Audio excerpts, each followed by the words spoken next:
نحمدہ ونصلی علی رسولہ الکریم اما بعد فاعوذ باللہ من الشیطان الرجیم بسم اللہ الرحمن الرحیم رب اشرح لی صدری ویسر لی امری واحلل عقدۃ من لسانی یفقہوا قولی رب یسر ولا تعسر ویسر ولا۔ آج پارہ نمبر 3 اور رکوع نمبر 12 پڑھیں گے۔ آیت نمبر 31 ہے، کل آپ کہہ دیں ان اگر تم تحبون تم محبت کرتے ہو اللہ تعالیٰ سے، فتبعونی تو تم پیروی کرو میری، فاتو اتبعو پیروی کرو، نی میری، یحببکم محبت کرے گا تم سے، یحبب محبت کرے گا تم سے اللہ تعالیٰ، ویغفر لکم اور وہ معاف کر دے گا تمہارے لیے۔ اب دیکھیں یحبب میں بھی جو جا ہے وہ کے معنی دے رہا ہے، ٹھیک ہے، یعنی ضمیر اس کے اندر ہی ہے، لیکن چونکہ ضمیر ایک الگ شکل میں بھی اللہ کی شکل میں آ گئی ہے، اللہ یعنی اللہ تعالیٰ محبت کرے گا، تو اس لیے یہ والی جو ضمیر ہے اس کے اندر والی وہ یعنی وہ حذف ہو جائے گا، حذف ہو کے اللہ تعالیٰ کا آ جائے گا نام، یعنی یحببکم محبت کرے گا تم سے اللہ تعالیٰ، ویغفر لکم اور وہ معاف کر دے گا تمہارے لیے۔ اب یہاں پہ جو ہے وہ کے معنی میں آ رہا ہے، ٹھیک ہے، اور یغفر وہ معاف کر دے گا، لا تمہارے لیے، کم کے لیے، لا کے لیے، کم تمہارے لیے، اور وہ معاف کر دے گا تمہارے لیے ذنوبکم تمہارے گناہ، واللہ اور اللہ تعالیٰ غفور بے حد بخشنے والا، رحیم بے حد رحم والا ہے۔ کل آپ کہہ دے اطیعوا تم اطاعت کرو اللہ تعالیٰ کی، والرسول اور رسول کی۔ اب اطیعوا میں آپ دیکھیں کہ تم کہاں سے آ رہا ہے، کل اطیعوا کہہ دو تم اطاعت کرو۔ اب چونکہ یہ جو حکمیہ جملے ہوتے ہیں نا، حکمیہ جملے یہ ہمیشہ حاضر کے صیغوں سے بنتے ہیں، اور حاضر کے صیغوں میں کیا ہوتا ہے، تا ہوتی ہے، اور تا حذف کر کے حمزہ لگا دیا جاتا ہے، تو یہ کیا بن جاتا ہے، یعنی یہ حکمیہ جملہ ہے، اس لیے تا اس کی حذف ہو گئی ہوئی ہے۔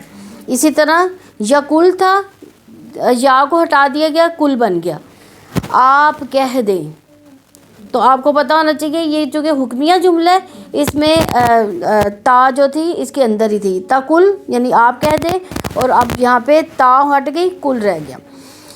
کل آپ کہہ دے اطیعوا تم اطاعت کرو اللہ تعالیٰ کی، والرسول اور رسول کی، فائن پھر اگر، فا پھر ان اگر، تولوا وہ منہ موڑ جائیں، فَإِنَّا تو یقیناً اللہ تعالیٰ لا یحب نہیں پسند کرتا الکافرین کافروں کو، اِنَّا یقیناً اللہ تعالیٰ اصطفیٰ منتخب فرمایا اللہ تعالیٰ نے آدم کو، ونوحًا اور نوح کو، وآل ابراہیم اور آل ابراہیم کو، وآل عمران اور آل عمران کو، علی العالمین تمام جہانوں پر، ذریۃ اولاد ہے، بعضھا بعض ان کے، من بعد بعض میں سے، واللہ اور اللہ تعالیٰ سمیع سب کچھ سننے والا ہے، علیم سب کچھ جاننے والا ہے۔ اذ جب، اچھا یہ سمیع علیم اس میں سب کچھ کہاں سے آ رہا ہے، سب کچھ کے معنی کہاں سے آ رہے ہیں، یعنی جو اللہ تعالیٰ کے خاص نام ہے نا ان میں ہم جو ہے مبالغے کا صیغہ ہونا چاہیے، یعنی سب کچھ سننے والا، سب کچھ جاننے والا، اس سے اوپر کوئی اور جو ہے ذات نہیں ہے۔ اذ جب، قالت کہا، امراتو بیوی یا عورت نے، عمران کی، ربی ہے میرے رب، انی یقیناً میں میں نے نظر مانی ہے، لکا تیرے لیے، ماں جو کچھ، فی بطنی میرے پیٹ میں ہے، فی میں بطن پیٹ، نی میرے، فی بطنی میرے پیٹ میں ہے، محررن آزاد چھوڑا ہوا، فتقبل پس آپ قبول فرما لیے، فا پس تا آپ، قبل یعنی قبول کر لیجئے، پھر آپ قبول فرما لیجئے، منی مجھ سے، انا کا یقیناً آپ، انا یقیناً کا آپ، انتا آپ ہی، اب دیکھیں کا مطلب بھی آپ ہے، انتا کا مطلب بھی آپ ہے، تو یہاں پہ کیا ہوگا، حصر کے معنی پائے جائیں گے، یعنی آپ ہی، السمیع سب کچھ سننے والے، العلیم سب کچھ جاننے والے، فلما پھر جب، وضعتھا اسے جنم دے دیا اسے، قالت اس نے کہا، ربی اے میرے رب، انی یقیناً میں، وضعتھا میں نے جنم دیا ہے اس کو، انثیٰ لڑکی، واللہ حالانکہ اللہ تعالیٰ عالم خوب جانتا تھا بیما اس کو جو وضاعت اسے جنم دیا، ولیسا اور نہیں ہوتا الذکر لڑکا کل انثیٰ لڑکی جیسا، کا جیسا انثیٰ لڑکی جیسا، وانی اور بلا شبہ میں سمیتہا نام رکھا ہے میں نے اس کا مریم، وانی اور یقیناً میں اعیذھا بکا میں اسے تیری پناہ میں دیتی ہوں، او میں جو ہے میں کے معنی پائے جاتے، اعیذ میں پناہ میں دیتی ہوں، ہاں اس لڑکی کو، ہاں جو ہے مونس کی ضمیر ہے، بکا تیری، اعیذھا بکا میں اسے تیری پناہ میں دیتی ہوں، وذریتہا اس کی اولاد کو، وا اور ذریہ اولاد، ہاں اس کی اور اس کی اولاد کو، من الشیطان شیطان سے، الرجیم مردود، فتقبلہا پھر قبول فرما لیا اسے، پھر تقبل قبول کر لیا، ہاں اسے، ربہا اس کے رب نے، بقبول قبول کرنا، حسن اچھا، وانبتہا تو اس نے پرورش کی اس کی، نباتاً پرورش، حسنا اچھی یا بہترین، وکفلہا اور اس نے سرپرست بنایا اس کا، وا اور کفل یعنی کفالت کرنے کے لیے سرپرست بنایا، ہاں اس کا، زکریا کو، کلما جب کبھی داخل ہوتے علیہ اس پر، زکریا المحراب عبادت خانے میں، وجدہ پاتے اندہ اس کے پاس، رزق، قالا وہ کہتے یا مریم اے مریم، انا کہاں سے لکی تیرے لیے، ہذا یہ، قالت وہ کہتی ہوا وہ، من عندی پاس سے ہے، اللہ تعالیٰ کے، انا یقیناً اللہ تعالیٰ یرزق رزق عطا فرماتا ہے، من جس کو، یشاء وہ چاہتا ہے، بغیر حساب بے حساب، ہنالکا وہی دعا پکارا زکریا نے، ربہ اپنے رب کو، قالا اس نے کہا ربی یا میرے رب، حب تو عطا فرما، لی میرے لیے، من لدنکا اپنے پاس سے، ذریتاً اولاد، طیبہ پاکیزہ، انا کا بلا شبہ تو، سمیع خوب سننے والا ہے، دعا کو، فنادت ہو چنانچہ آواز دی اس کو، یا چنانچہ اس کو پکارا، الملائکہ فرشتوں نے، وہوا اور جبکہ وہ قائم کھڑا تھا، یصلی وہ نماز ادا کر رہا تھا، فی المحراب عبادت خانے میں، انا بے شک اللہ تعالیٰ یبشرو کا خوشخبری دیتا ہے آپ کو، یحییٰ کی، مصدقاً تصدیق کرنے والا ہوگا، بکلمات ایک کلمے کی، من اللہ تعالیٰ کی طرف سے، وسیداً اور سردار ہوگا، وحصوراً اور اپنے اوپر بہت ضبط کرنے والا ہوگا، ونبیاً اور نبی ہوگا، من الصالحین نیک لوگوں میں سے، قالا اس نے کہا ربی یا میرے رب، انا کہاں سے، یکون ہوگا، لی میرے لیے، غلام لڑکا، وقد حالانکہ یقیناً بلغنی آ پہنچا ہے مجھے، الکبرو بڑھاپا، وامراتی اور بیوی میری عاقر بانجھ ہے، قال اللہ تعالیٰ نے فرمایا کذالک اسی طرح، اللہ تعالیٰ یفعل کرتا ہے، ما جو یشاء وہ چاہتا ہے، قال اس نے کہا ربی یا میرے رب، اجعل آپ بنا دے، لی میرے لیے، آیا کوئی نشانی، قال اللہ تعالیٰ نے فرمایا آیتو کا نشانی آپ کے لیے، اللہ یہ کہ نہ تکلمہ آپ باتیں کر سکو گے، الناس لوگوں سے، ثلاثۃ 3 ایام دن تک، اللہ سوائے رمضاں کچھ اشاروں کے، وذکر اور آپ یاد کرو ربا کا اپنے رب کو، کثیرہ کثرت سے، وسبح اور آپ تسبیح بیان کرو، بالعشی شام کو، والابکار اور صبح کو،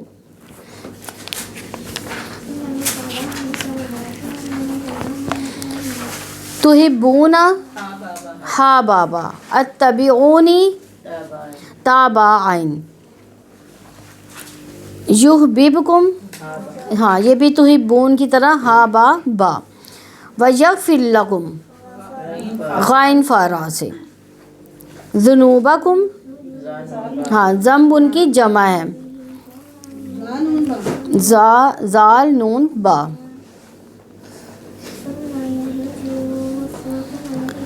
اطیعوا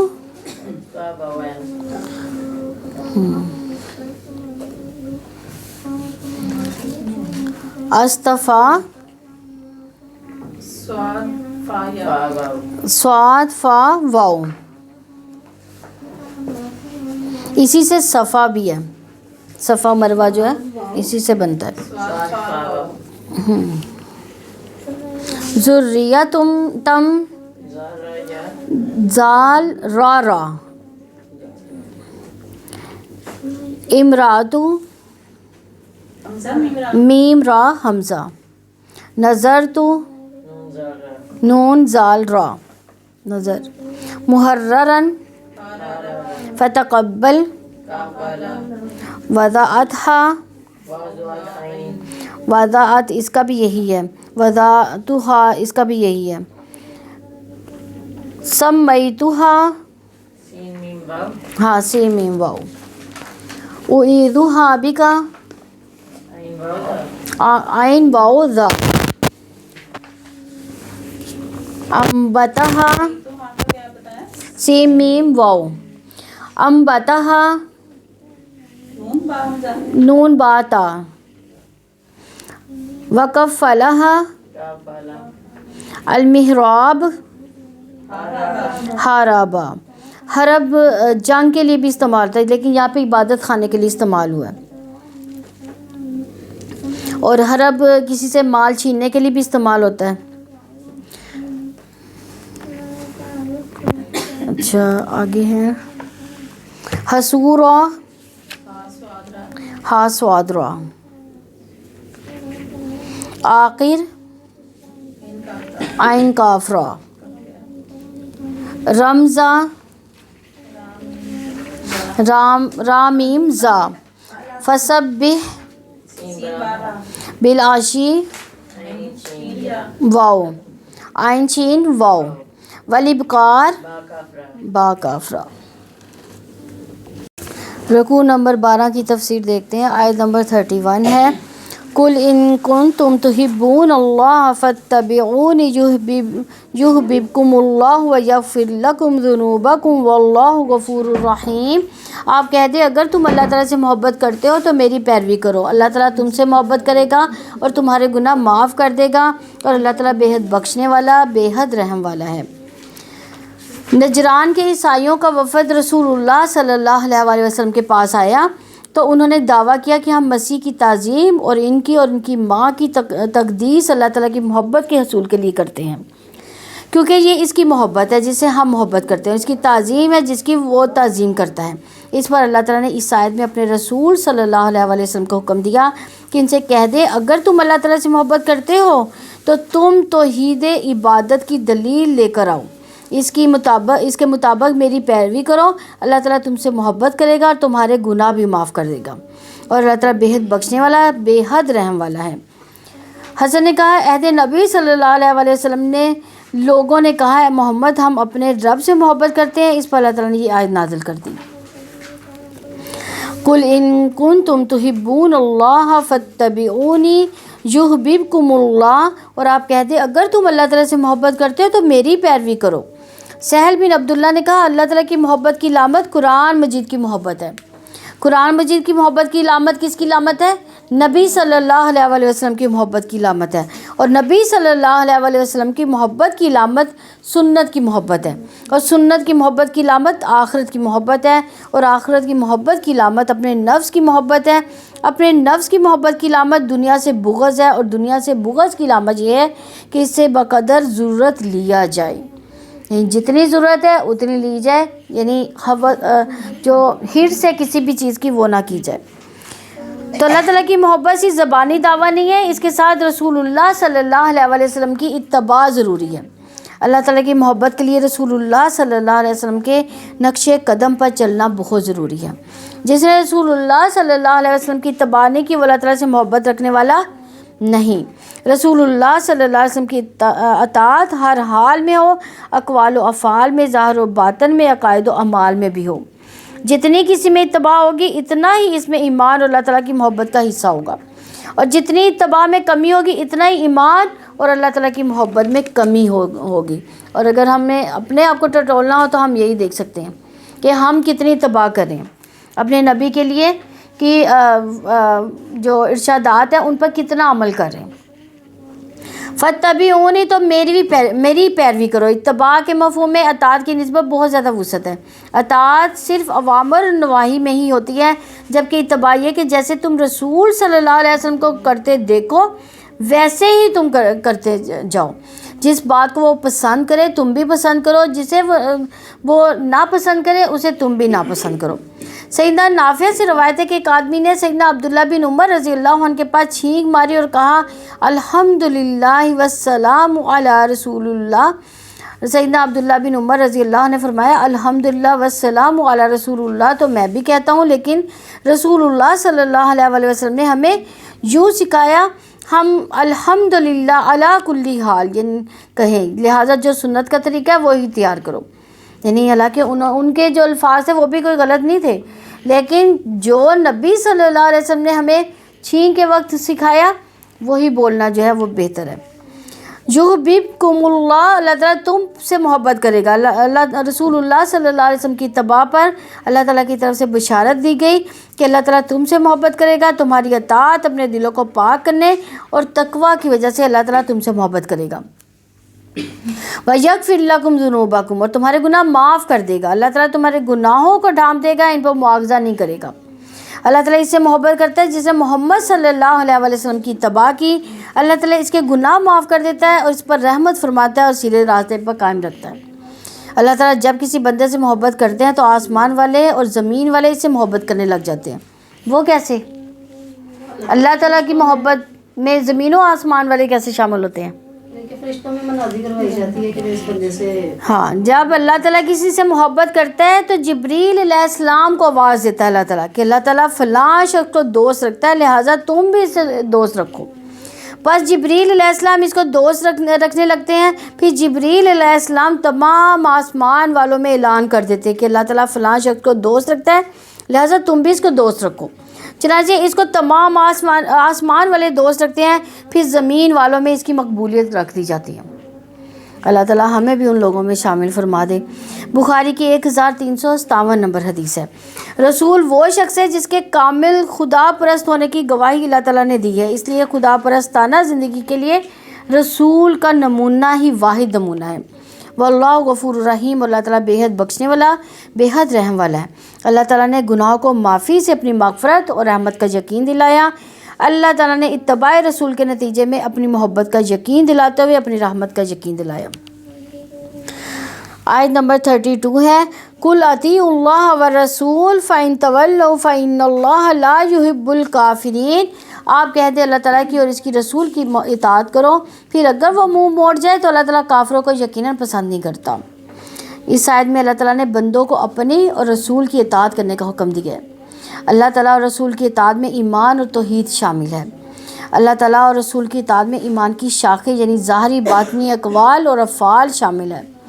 اللہ تعالیٰ اور رسول کی اطاعت میں اللہ تعالیٰ کے منع کیے ہوئے کاموں سے رکنا شامل ہے۔ اللہ تعالیٰ کی اطاعت اس کی کتاب کے احکامات پر عمل پیرا ہونے سے ممکن ہو سکتی ہے۔ یعنی جب تک ہم قرآن اور حدیث نہیں پڑھیں گے تب تک ہم عمل پیرا نہیں ہو سکتے۔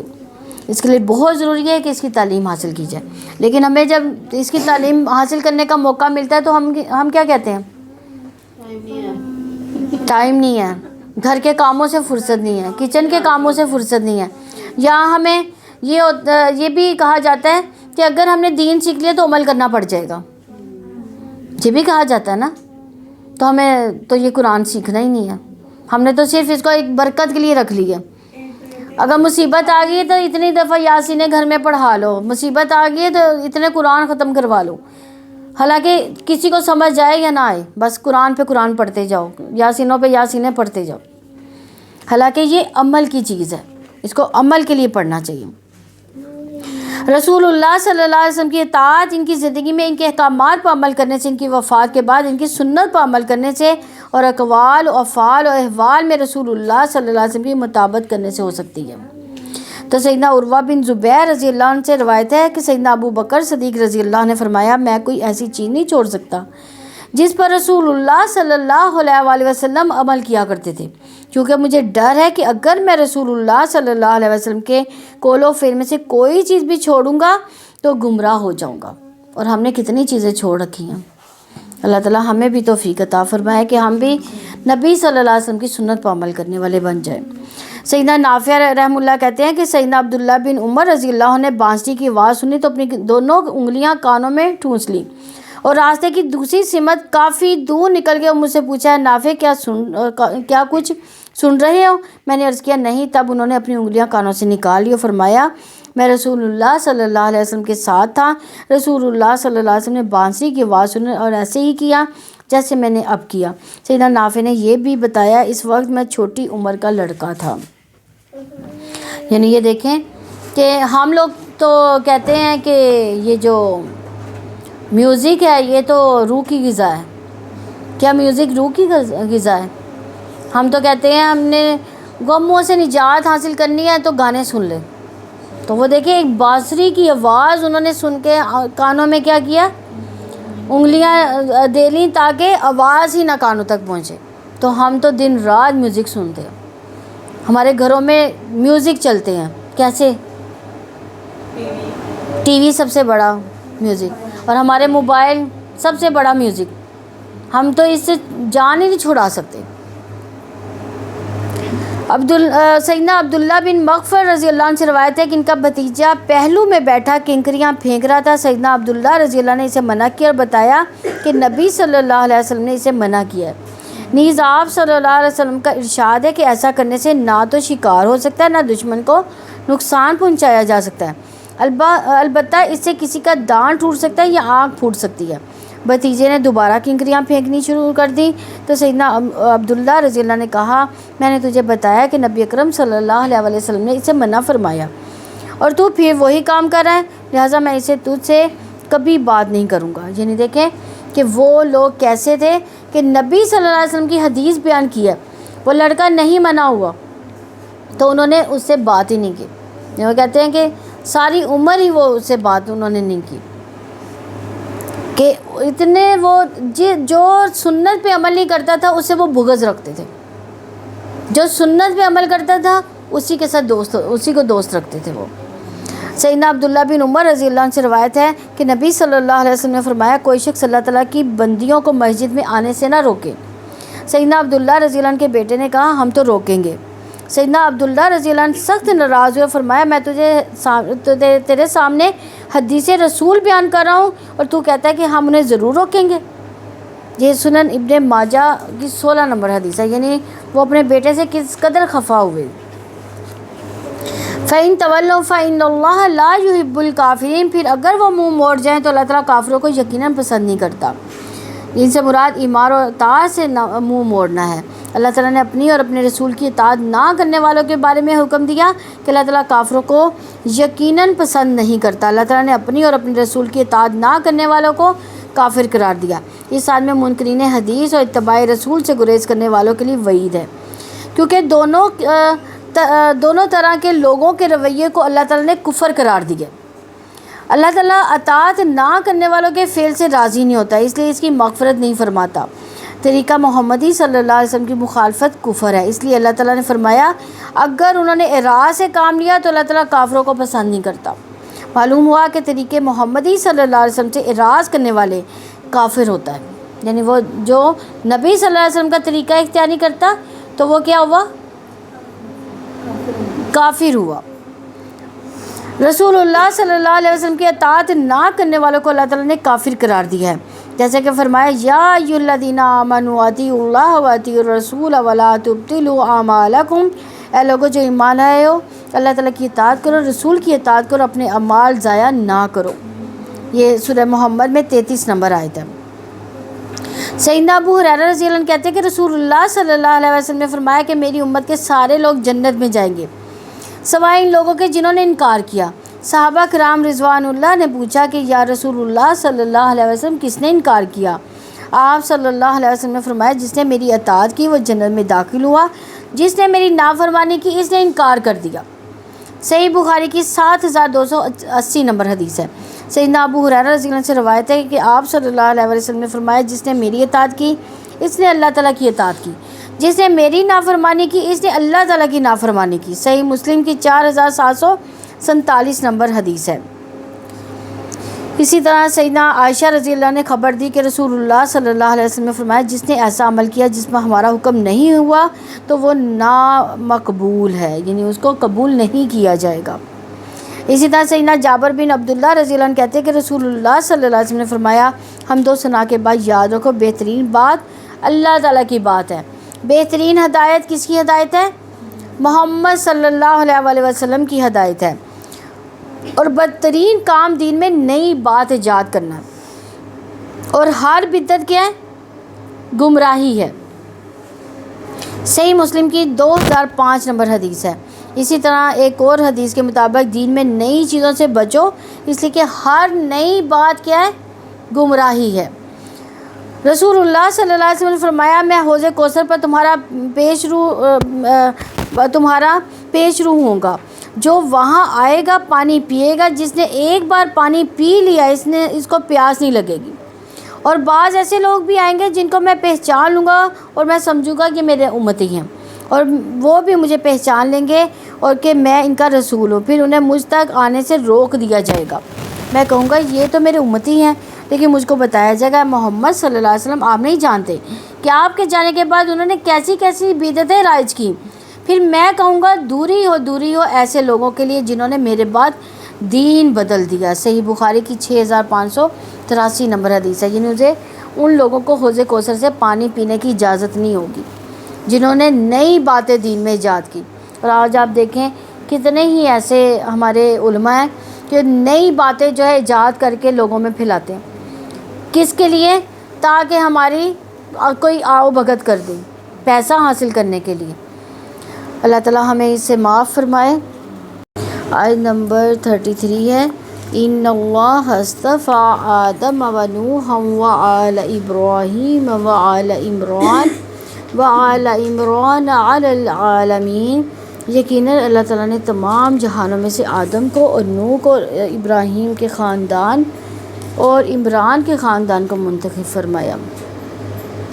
یعنی اللہ تعالیٰ نے اپنے انبیاء علیہ السلام کے انتخاب کے بارے میں یہاں پہ ذکر فرمایا کہ اللہ تعالیٰ نے انہیں انتخاب فرمایا، اس لیے سب انبیاء اللہ تعالیٰ کے برگزیدہ ہیں۔ اللہ تعالیٰ نے انہیں رسالت کی ذمہ داری پورا کرنے کے لیے چن لیا تھا تاکہ وہ قافلہ ایمان کے سلاسار رہیں۔ رسالت ابتدا سے ایک ہی تھی، جس دین کو پیش کیا گیا تھا وہ دین بھی ایک ہی تھا۔ یہ واضح کیا گیا یہاں پہ کہ یہ لوگ ایک ہی سلسلے کے تھے، ایک دوسرے کی نسل سے پیدا ہوئے تھے، اور یہ ثابت بھی کیا گیا کہ سب انبیاء علیہ السلام انسان تھے۔ یہ بھی یہاں پر ثابت ہو رہا ہے کہ ان میں سے کوئی الہ نہیں تھا، جیسے کہ حضرت عزیر علیہ السلام کو جو تھا یہودیوں نے اللہ کا بیٹا بنا دیا تھا، حضرت عیسیٰ کو اللہ کا بیٹا بنا دیا گیا، تو یعنی انہوں نے یہاں پہ یہ ثابت ہو رہا ہے کہ کوئی بھی جو تھا وہ الہ نہیں تھا، بلکہ سب اللہ تعالیٰ کے بندے تھے۔ سیدنا آدم علیہ السلام، سیدنا نوح علیہ السلام اپنی ذاتی حیثیت میں قابل احترام تھے۔ سیدنا ابراہیم علیہ السلام، سیدنا عمران علیہ السلام کی ذاتی حیثیت کے علاوہ ان کی اولاد بھی قابل احترام تھی۔ تو اگر حضرت آدم علیہ السلام کی فضیلت دیکھی جائے تو سیدنا آدم علیہ السلام کو اللہ تعالیٰ نے اپنے ہاتھ سے بنایا تھا اور اس میں اپنی روح پھونکی، اور فرشتوں سے سیدنا آدم علیہ السلام کو سجدہ کروایا گیا، اور آدم علیہ السلام کو جو تھے اسماء کا علم دیا گیا۔ کون سی اسماء کا علم دیا گیا تھا؟ کائنات میں چیزیں ہیں، جتنے بھی کائنات میں چیزیں تھیں سب کا علم دے دیا گیا تھا۔ تو اللہ تعالیٰ نے جنت میں رہائش عطا کی۔ اللہ تعالیٰ نے سب سے پہلے سیدنا آدم علیہ السلام کو زمین پر بھیجا تھا۔ اللہ تعالیٰ نے اولاد آدم کو عزت دی تھی، اور اس کے علاوہ جیسا کہ بنی اسرائیل میں 70 نمبر آیت میں ہے وَلَقَدْ كَرَّمْنَا بَنِي آدَمَ وَحَمَّلْنَاهُمْ فِي الْبَرِّ وَالْبَحْرِ وَرَزَقْنَاهُمْ مِنَ الطَّيِّبَاتِ وَفَضَّلْنَاهُمْ عَلَىٰ كَثِيرٍ مِّمَّنْ خَلَقْنَا تَفْضِيلًا، اور بلا شبہ ہم نے یقیناً اولاد آدم کو عزت دی، اور ہم نے انہیں خشکی اور سمندر میں سوار کیا، اور ہم نے انہیں پاکیزہ چیزوں میں سے رزق دیا، اور ہم نے جن کو پیدا کیا ان میں سے بہت سو پر انہیں فضیلت دی، بڑی فضیلت دینا۔ اگر نوح علیہ السلام کی فضیلت کے حساب سے دیکھا جائے تو نوح علیہ السلام کو اس وقت رسول بنا کر بھیجا گیا جب لوگوں نے اللہ تعالیٰ کی عبادت کو چھوڑ کر بتوں کی عبادت کو اختیار کیا تھا۔ یعنی حضرت آدم علیہ السلام جو تھے وہ پہلے نبی تھے، اور آدم کے بعد جب یعنی 3 دہائیاں تقریباً جو تھے کوئی جو تھے وہ مطلب شرک نہیں کرتے تھے، لیکن اس کے بعد جب شرک پیدا ہوا تو پھر حضرت نوح علیہ السلام کو بھیجا گیا۔ تو اللہ تعالیٰ نے سیدنا نوح علیہ السلام کو طویل عمر بھی دی۔ سیدنا نوح علیہ السلام کو 950 سال تک قوم کو تبلیغ کرنے کا شرف حاصل ہوا۔ سیدنا نوح علیہ السلام کی دعا سے اہل ایمان کو بچا لیا گیا اور کافروں کو ہلاک کر دیا گیا۔ اللہ تعالیٰ نے آپ کو ہر وقت صبر، برداشت، شکر اور تبلیغ کی توفیق بخشی تھی، جس کی وجہ سے وہ منتخب قرار دیے جانے کے لائق ہو گئے۔ آپ علیہ السلام کی نسل کو قیامت تک باقی رکھا۔ ہر زمانے میں لوگ آپ کی تعریف کرتے رہے اور کرتے رہیں گے۔ حضرت آل ابراہیم کی اگر فضیلت دیکھی جائے تو خود سیدنا ابراہیم علیہ السلام بھی شامل ہے اس میں، آل ابراہیم میں، جو خلیل الرحمن تھے۔ آل ابراہیم علیہ السلام میں وہ تمام انبیاء شامل جو سیدنا ابراہیم علیہ السلام کے بعد مبعوث ہوئے، وہ سب آپ کی نسل میں سے تھے۔ انہیں اللہ تعالیٰ نے اپنے فضائل سے نوازا کہ وہ سارے جہان میں برگزیدہ تھے۔ آخری نبی صلی اللہ علیہ وسلم اور کائنات میں سب سے افضل ہستی محمد رسول اللہ صلی اللہ علیہ وسلم بھی انہی کی نسل میں سے تھے اور ان کی دعا کا نتیجہ تھے۔ آل عمران سے کون لوگ مراد ہیں یہاں پہ؟ عمران بنی اسرائیل کے صالحین میں سے تھے۔ وہ سیدہ حنہ کے شوہر تھے اور سیدہ مریم علیہ السلام کے والد تھے۔ آل عمران کو بلند درجہ سیدنا مریم علیہ السلام اور سیدنا عیسیٰ علیہ السلام کی وجہ سے عطا کیا گیا۔ سیدنا ابراہیم علیہ السلام، سیدنا عمران علیہ السلام کی اولادیں اپنے تعلق باللہ اور اعمال صالح کی وجہ سے قابل احترام اور برگزیدہ تھی۔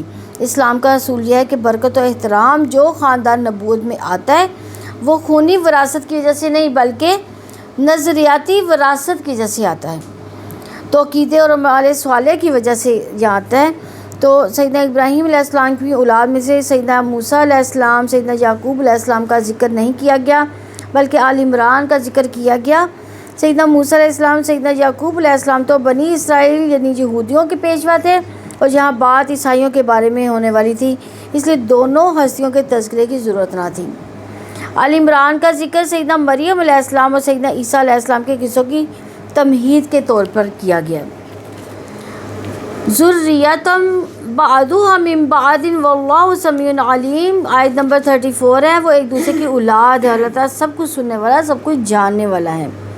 یعنی اس سے مراد انبیاء تخلیق کے لحاظ سے بھی مشابہ ہیں، یعنی وہ ایک دوسرے کی اولادیں ہیں، اور اخلاق حسنہ کے لحاظ سے بھی وہ ایک دوسرے جیسے ہیں، جیسا کہ رب العزت نے فرمایا وَمِنْ آبَائِهِمْ ذُرِّيَّاتِهِمْ وَإِخْوَانِهِمْ وَاجْتَبَيْنَاهُمْ وَهَدَيْنَاهُمْ إِلَىٰ صِرَاطٍ مُّسْتَقِيمٍ۔ ان کے بعض اباء و اجداد کو، ان کی بعض اولادوں کو، ان کے بعض بھائیوں کو بھی انہیں ہم نے چن لیا اور ہم نے انہیں سیدھا راستہ دکھایا۔ یعنی انبیاء کے عقائد ایک ہی تھے۔ اگر عیسائی کہیں کہ ہماری رسالت میں یہ نہیں تھا، یا یہودی کہیں کہ ہماری رسالت میں یہ موجود نہیں تھا، تو جو ان کی کتابوں میں تھا وہی ہماری کتاب میں ہے۔ یعنی شروع سے ہی دین اسلام کو پسند کیا گیا اور وہی عقائد رکھے گئے۔ واللہ سمیع علیم، اللہ تعالیٰ سب کچھ سننے والا، سب کچھ جاننے والا ہے۔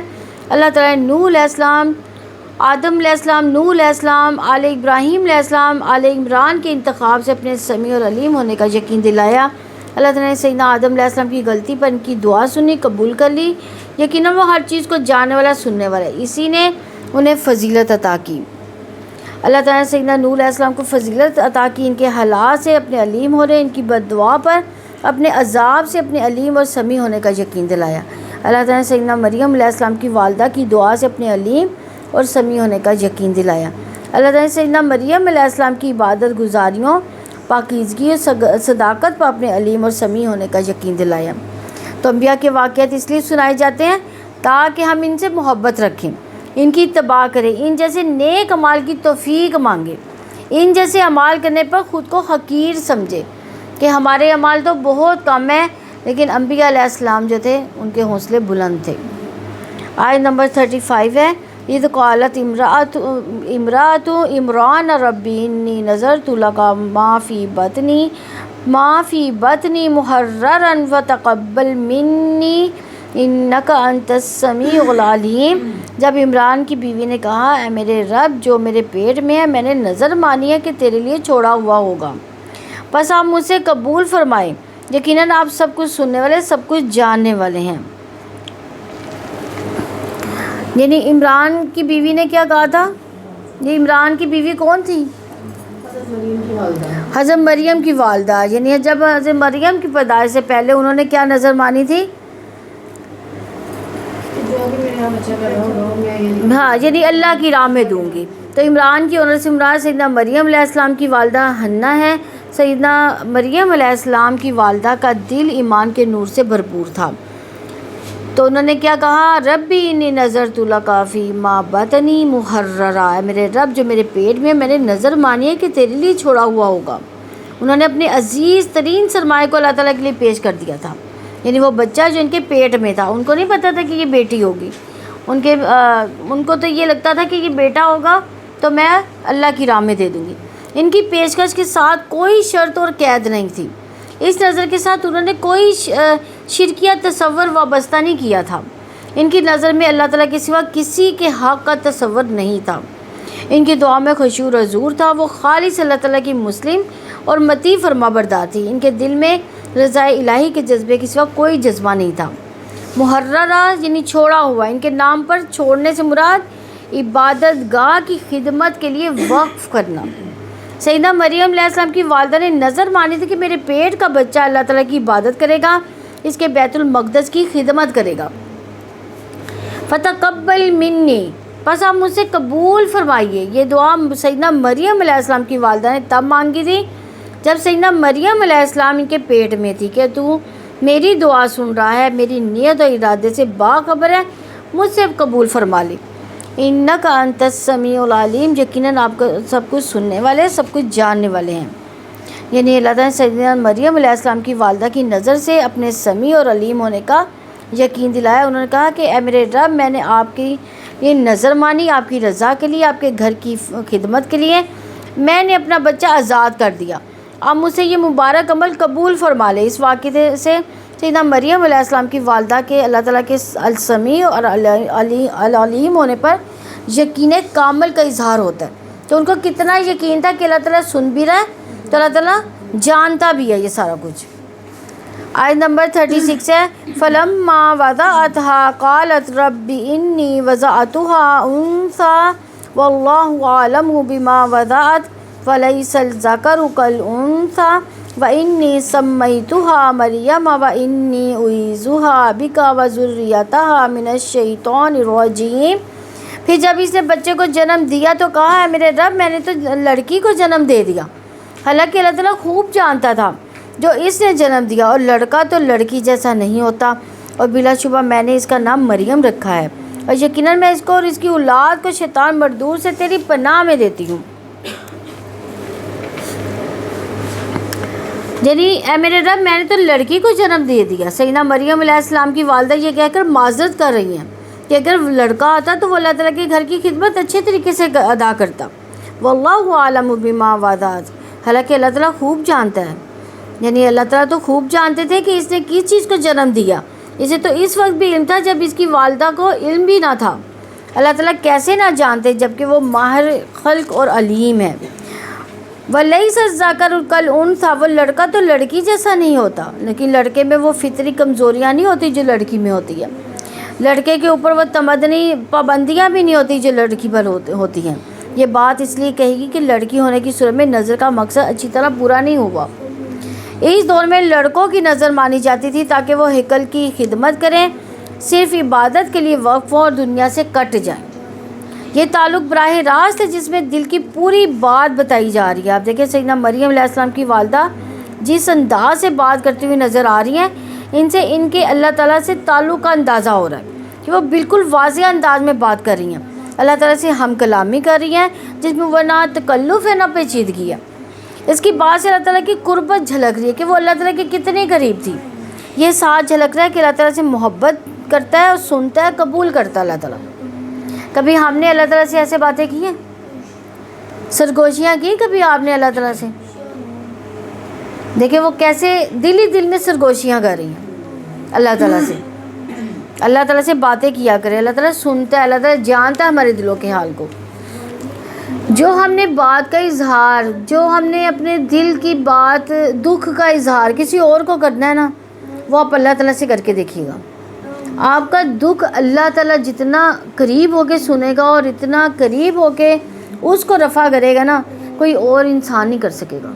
تو آپ دل سے جو ہے اللہ تعالیٰ کے ساتھ جڑیں، اللہ تعالیٰ سے دعائیں مانگیں، اللہ تعالیٰ کے ساتھ ایسے بات کریں جیسے آپ کسی ایک عام انسان سے کریں.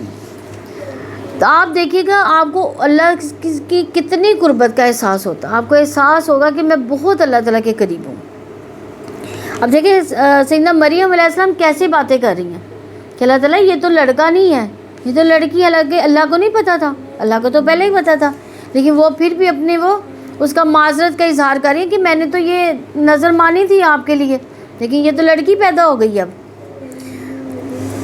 آگے فرماتے ہیں وَإِنِّي سَمَّيْتُهَا مریم، اور بلا شبہ میں نے اس کا نام مریم رکھا ہے. سیدنا مریم علیہ السلام کی والدہ نے ان کا نام رکھا. اس سے یہ پتہ چلتا ہے کہ پیدائش کے بعد بچے کا نام رکھنا جائز ہے. ماں اپنے بچے کا نام رکھ سکتی ہے بشرطے کہ باپ کو یہ بات ناپسند نہ ہو. حافظ ابن قیم نے پہلے، تیسرے اور 7ویں روز نام رکھنے کو درست قرار دیا ہے. یعنی پہلے دن بھی نام رکھا جا سکتا ہے، تیسرے دن بھی، 7ویں دن بھی. ہمارے تو یہاں پہ یہ ہے کہ 7ویں دن ہی رکھا جاتا ہے، اس سے پہلے نہیں رکھنا چاہیے.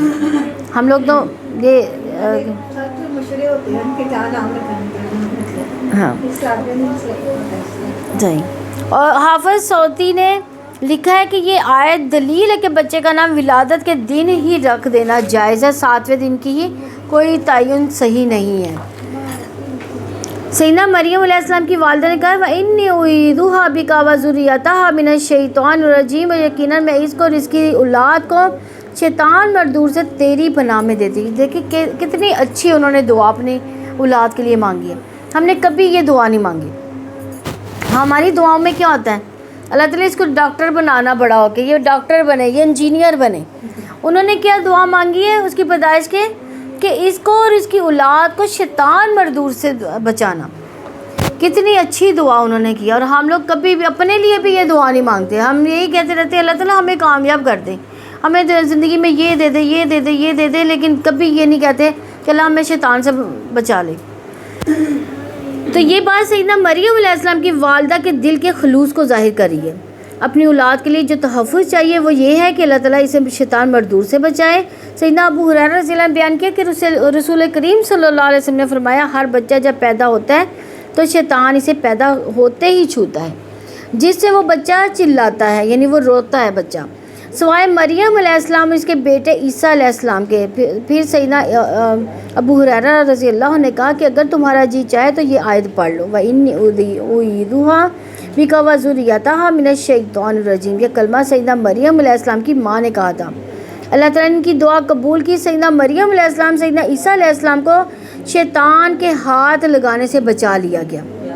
یعنی پیدائشی طور پر جو بچہ روتا ہے یہ ان لوگوں کو شیطان کے چھونے سے بچا لیا گیا تھا پیدائش میں. صحیح بخاری کی 4548 نمبر حدیث ہے.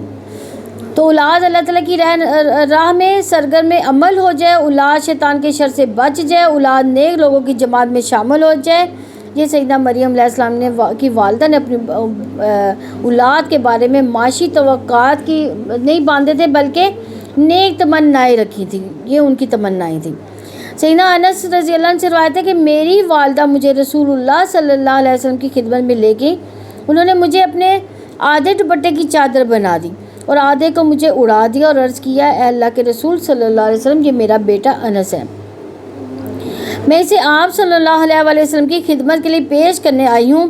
آپ صلی اللہ علیہ وسلم اللہ تعالیٰ سے اس کے لیے دعا مانگے تو آپ صلی اللہ علیہ وسلم نے فرمایا اللہ اس کے مال و اولاد میں ترقی فرما. سیدنا انس رضی اللہ عنہ نے کہا اللہ کی قسم میرا مال بہت کثیر ہے، میری اولاد کی تعداد آج کل 100 کے قریب ہے. صحیح مسلم کی 6376 نمبر حدیث ہے. تو والدین کے جو ہے بچوں پر کیا اثرات ہوتے ہیں کہ نیک جذبات کے اثر سے اولاد دنیا کی زندگی میں اپنے نفس پر قابو پانے والی ہوتی ہے، وہ اللہ تعالیٰ کو یاد کرنے والی ہوتی ہے، وہ نیکی اور بدی میں سے نیک راستے کو اختیار کرتی ہے. آیت نمبر 37 ہے فَتَقَبَّلَهَا رَبُّهَا بِقَبُولٍ حَسَنٍ وَأَنبَتَهَا نَبَاتًا حَسَنًا وَكَفَّلَهَا زَكَرِيَّا کلما دخل علیہا زکریا المحراب وجد عندہا رزقا قال یا مریم انا لکی ھذا قالت هو من عند اللہ ان اللہ یرزق من یشاء بغیر حساب۔ اس کے رب نے اسے اچھی قبولیت کے ساتھ قبول فرمایا، اس کی بہترین پرورش کی اور زکریا کو اس کا سرپرست بنایا۔ زکریا جب کبھی اس کے پاس عبادت خانے میں آتے، اس کے پاس رزق پاتے، وہ پوچھتے مریم یہ تیرے پاس کہاں سے آیا؟ وہ کہتی یہ اللہ تعالیٰ کے پاس سے ہے۔ یقیناً اللہ تعالیٰ جس کو چاہتا ہے بے حساب رزق عطا فرماتا ہے۔ یعنی اللہ تعالیٰ نے سیدنا مریم علیہ السلام کو نظر کے طور پر قبول فرمایا، انہیں ان کی اولاد کو شیطان سے محفوظ فرمایا۔ فَأَنبَتَهَا نَبَاتًا حَسَنًا، اور اس کی بہترین پرورش کی۔ اللہ تعالیٰ نے سیدنا مریم علیہ السلام کی پرورش اچھے طریقے سے کی۔ ان کے ماں کے دل میں جو اخلاص تھا، اللہ تعالیٰ کا ہو کر رہنے کا جو جذبہ تھا، یہ اس کا صلہ تھا۔ سیدنا مریم علیہ السلام کی نفخہ روح کے لیے، یعنی کلیمۃ اللہ کی والدہ بننے کے لیے تیار کرنا تھا، تو اللہ تعالیٰ نے ان کی خوب تربیت کی، عمدہ طریقے سے پرورش کی۔ یہ کلیمۃ اللہ کون تھے؟ نفخہ روح حضرت عیسیٰ علیہ السلام کی ماں انہوں نے بننا تھا، اس لیے اللہ تعالیٰ نے ان کی شروع سے ہی تربیت اس طرح سے کر دی۔ صحیحین میں سیدنا علی ابن ابی طالب رضی اللہ عنہ سے مروی ہے کہ وہ کہتے ہیں کہ میں نے رسول اللہ صلی اللہ علیہ وسلم کو کہتے ہوئے سنا، دنیا کی سب سے بہتر اور مریم بنت عمران اور خدیجہ بنت خویلد تھیں۔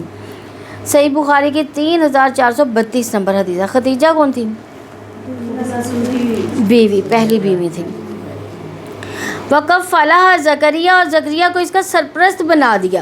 اللہ تعالیٰ نے فرمایا سیدنا زکریا علیہ السلام کو سرپرست بنا دیا گیا، یعنی اللہ تعالیٰ کا فیصلہ تھا کہ آل ہارون میں سے سیدنا زکریا علیہ السلام کو سیدنا مریم علیہ السلام کی نشو و نما اور تربیت کے لیے منتخب کیا جائے۔ زکریا علیہ السلام کی اولاد تھی اس وقت اولاد نہیں تھی۔ ہاں، سیدنا زکریا علیہ السلام کی کفالت کی وجہ سے سیدنا مریم علیہ السلام کی جسمانی اور اخلاقی تربیت بہت اچھی ہوئی۔ کلما دخل علیہا زکریا المحراب وجد عندہا رزقا، زکریا جب کبھی اس کے پاس عبادت خانے میں آتے، اس کے پاس رزق پاتے۔ یعنی سیدنا مریم علیہ السلام کی کفالت سیدنا زکریا علیہ السلام نے کی تھی۔ وہ جب کبھی آپ علیہ السلام کے پاس محراب کون سی جگہ ہے؟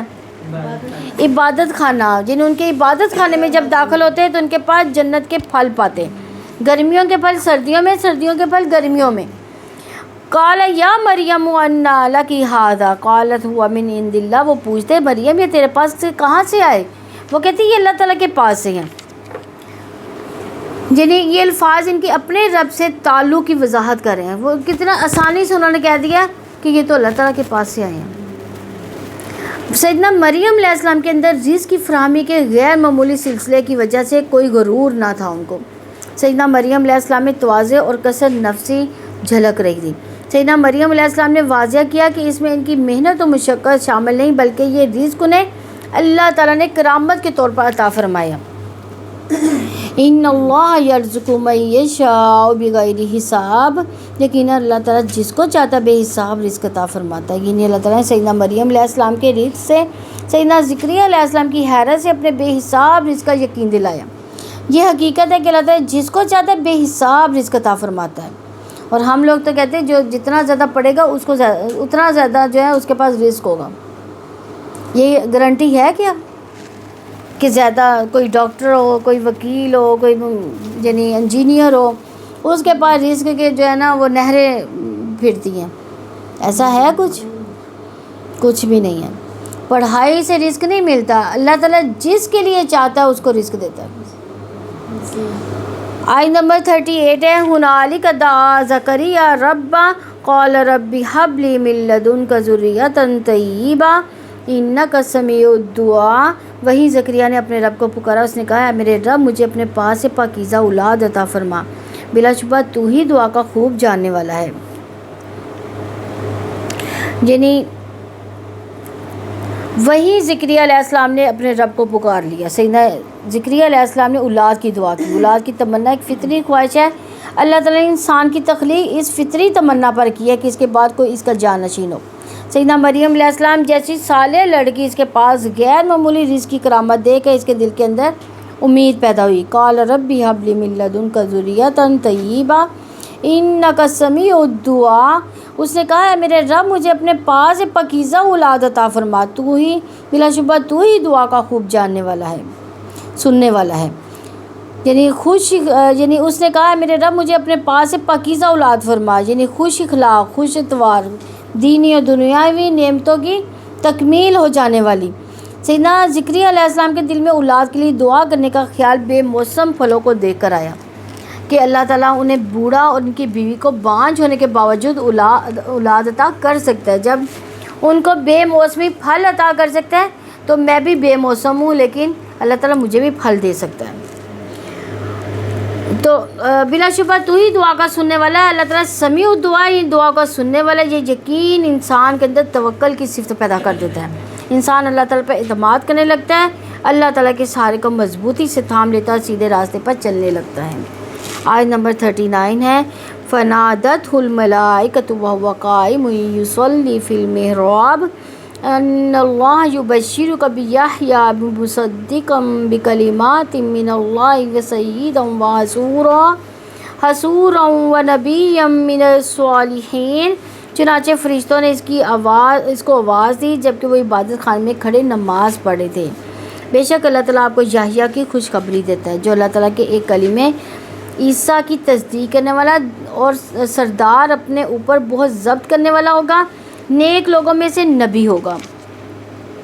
نہیں فرشتوں نے آواز دی کہ جب وہ عبادت خانے میں کھڑے ہو کر نماز پڑھ رہے تھے، اپنے رب کے عبادت مناجات میں مشغول تھے، اللہ تعالیٰ نے آپ علیہ السلام کی دعا قبول کر لی۔ تو انہوں نے کیا خوشخبری سنائی؟ بے شک اللہ تعالیٰ آپ کو یحییٰ کی خوشخبری دیتا ہے، یعنی اللہ تعالیٰ نے یحییٰ کی خوشخبری دی، بچے کا نام خود یحییٰ رکھا، بتایا کہ پہلے آج تک کسی انسان کا یہ نام نہ تھا۔ سیدنا یحییٰ کا نام اس لیے تجویز ہوا کہ اللہ تعالیٰ کے ایمان کے ساتھ زندگی دے گا۔ مصدقاً سے مراد سیدنا عیسیٰ علیہ السلام کی تصدیق ہے، یعنی وہ حضرت عیسیٰ علیہ السلام کی تصدیق کرنے والا ہوگا اللہ تعالیٰ کے ایک کلمے کی۔ اس سے مراد سیدنا عیسیٰ علیہ السلام ہے، تو اور سیدنا سیدہ یعنی سردار ہوگا، سے مراد بنی اسرائیل کا سردار ہوگا، وہ قوم کی خراب حالت کی اصلاح کرے گا۔ اللہ تعالیٰ آپ کو ایسی صفات عطا کرے گا کہ آپ سردار بنیں گے، قوم کی رہنمائی کریں گے، لوگ اپنے معاملات میں آپ سے رہنمائی حاصل کریں گے۔ بحصورا، اور اپنے اوپر بہت ضبط کرنے والا ہوگا۔ اس سے مراد جن کی عورتوں کی طرف رغبت ہوگی، نہ گناہ کے کاموں کی طرف رغبت ہوگی، نکاح نہ کرنا سیدنا یحییٰ علیہ السلام کی خصوصیت تھی۔ رب کی خدمت اور اطاعت میں مشغول رہنے کی وجہ سے بے رغبتی تھی ان کو۔ اور نیک لوگوں میں سے ہوگا نبی، اس سے مراد کہ وہ نبی ہوگا اور پاک باز لوگوں میں سے ہوگا۔ سیدنا یحییٰ علیہ السلام کے کردار پر جو روشنی قرآن نے ڈالی، سے یہ نقشہ سامنے آتا ہے کہ وہ اللہ تعالیٰ کی طرف سے سیدنا عیسیٰ علیہ السلام کی تصدیق کرنے والا ہوگا، سرداری بزرگی کی شان والا ہوگا، اپنی جنسی خواہشات پر پوری قدرت رکھنے والا ہوگا اور نبوت سے سرفراز ہوگا، ان کا شمار صالحین میں سے ہوگا۔ آیت نمبر 40 ہے قال ربی انا یکون لی غلام وقد بلغنی الکبر وامرأتی عاقر قال کذلک اللہ یفعل ما یشاء۔ زکریا نے کہا میرے رب میرے ہاں بیٹا کیسے ہوگا، حالانکہ یقیناً مجھ تک بڑھاپا آ پہنچا، میری بیوی بانجھ ہے۔ تو اللہ تعالیٰ نے فرمایا اسی طرح اللہ تعالیٰ جو چاہتا وہ کرتا ہے۔ یعنی سیدنا زکریا علیہ السلام کو جب خوشخبری ملی تو اس نے فوراً ہی انہوں نے کہا، کیونکہ انہیں اپنا بیٹا ملے کی خوشخبری دی گئی تھی جو کامل صفات والا نبی ہوگا، تو سیدنا زکریا علیہ السلام انتہائی خوشی کی حالت میں پکار رہے ہیں میرے رب میرے ہاں کیسے ہو سکتا بیٹا، حالانکہ یقیناً مجھ تک بڑھاپا آ پہنچا، میری بیوی بانجھ ہے۔ قال کذلک اللہ یفعل ما یشاء، فرمایا اسی طرح اللہ تعالیٰ جو چاہتا وہ کرتا ہے۔ یعنی سیدنا زکریا علیہ السلام کے بڑھاپے، اس کی بیوی کے بانجھ پن ہونے کے باوجود اللہ تعالیٰ بیٹا عطا کر سکتا ہے۔ جو رب اسباب کے ساتھ اولاد دیتا وہ بغیر اسباب کے بھی اولاد دے دیتا، تو اس کے لیے مشکل نہیں۔ تو سیدنا زکریا علیہ السلام کے یہاں اولاد ہونا اس بات کا ثبوت ہے کہ اللہ تعالیٰ کا ارادہ بے قید ہے، وہ ظاہری اسباب کے بغیر بھی اپنا کام کر سکتا ہے، بڑھاپا ہو بانجھ پن ہو اس کے ارادے میں حائل نہیں ہو سکتی۔ آیت نمبر 41 ہے قال رب اجعل لی آیہ قال آیتک اللہ تکلم الناس ثلاثۃ ایام الا رمزا واذکر ربک کثیرا وسبح بالعشی والابکار زکریا نے کہا میرے رب میرے لیے کوئی نشانی بتا دے۔ اللہ تعالیٰ نے فرمایا آپ کے لیے نشانی یہ کہ 3 دن تک لوگوں سے تو کچھ اشاروں کے سوا باتیں نہ کر سکو گے، اپنے رب کو کثرت سے یاد کرو، صبح شام اس کی تسبیح بیان کرو۔ یعنی سیدنا زکریا علیہ السلام نے نشانی مانگی اس لیے کہ سیدنا زکریا علیہ السلام نے نشانی اس لیے مانگی کہ ان کے ہاں ولادت ایک غیر معمولی واقعہ تھا۔ وہ چاہتے تھے کہ جب یہ غیر معمولی واقعہ پیش ہے تو مجھے پیشگی اطلاع ہو جائے۔ اولاد کی خوشخبری سن کر سیدنا زکریا علیہ السلام کے شوق میں اضافہ ہوا، جس کی وجہ سے انہوں نے نشانی طلب کی۔ تو آپ کے لیے نشانی یہ ہے، یہ بتایا گیا کہ آپ کے لیے یہ نشانی ہوگی کہ 3 دن تک لوگوں سے کچھ اشاروں کے سوا بات نہ کر سکو گے۔ بچے کی ولادت کے لیے یہ نشانی مقرر کی گئی تھی کہ 3 دن کے لیے زبان بندی ہو جائے گی۔ یہ نہیں کہ زبان کوئی یعنی گونگے نہیں ہوں گے، لیکن صحیح ہونے کے باوجود بات نہ کر سکیں گے۔ لوگوں کی طرف متوجہ ہوں گے مگر کچھ اشاروں کے سوا بات نہ کر سکیں گے، صرف رب کی طرف متوجہ ہوں گے، اس کا ذکر کریں، اس کی تسبیح کریں۔ زبان بندی کی نشانی میں بڑی حکمت تھی، اس طرح روزمرہ کے معاملات سے باہر لا کر اپنی کامل قدرت کا یقین دلایا گیا۔ زبان بندی کی نشانی یہ بھی یقین دلا رہی ہے کہ جس طرح اسباب موجود ہوتے ہیں اللہ تعالیٰ ان کو کام کرنے سے روک سکتا ہے، اسی طرح اسباب کے بغیر پیدا بھی کر سکتا ہے، تاکہ معلوم ہو جائے کہ تمام اسباب اللہ تعالیٰ کی قضاء و قدر کے تحت ہے۔ آگے فرمایا وَاذْكُرْ رَبَّكَ كَثِيرًا وَسَبِّحْ بِالْعَشِيِّ وَالْإِبْكَارِ، اپنے رب کو کثرت سے یاد کرو، صبح شام اس کی تسبیح بیان کرو۔ اللہ تعالیٰ نے شکر گزاری کے لیے سیدنا زکریا علیہ السلام کو حکم دیا کہ خاموشی میں کثرت سے صبح شام اللہ تعالیٰ کی تسبیح بیان کیا کرو، تاکہ اللہ تعالیٰ مزید نعمتوں سے نوازے اور مزید شکر ادا کرنے کے قابل بنا جائے۔ اصل مقصد عیسائیوں کے عقیدے کی یہاں پہ غلطی واضح کرنا تھا۔ سیدنا یحییٰ علیہ السلام کا ذکر اس لیے فرمایا کہ وہ سیدنا عیسیٰ علیہ السلام کی پیدائش سے 6 ماہ پہلے معجزانہ طریقے سے پیدا ہوئے۔ اللہ تعالیٰ یہ سمجھانا چاہتے کہ اگر سیدنا یحییٰ علیہ السلام کی پیدائش معجزے سے ہو سکتی ہے، انہیں الہ نہیں بنایا گیا، تو سیدنا مسیح علیہ السلام اپنے غیر معمولی پیدائش پر الہ کیسے بن سکتے ہیں؟ اللہ تعالیٰ ہمیں اس سب چیزوں کو سمجھنے کی توفیق دے اور اس پر عمل کرنے والا بنائے۔ سبحانک اللہم و بحمدک، نشہد ان لا الہ الا انت، نستغفرک و نتوب الیک۔ السلام علیکم ورحمۃ اللہ وبرکاتہ۔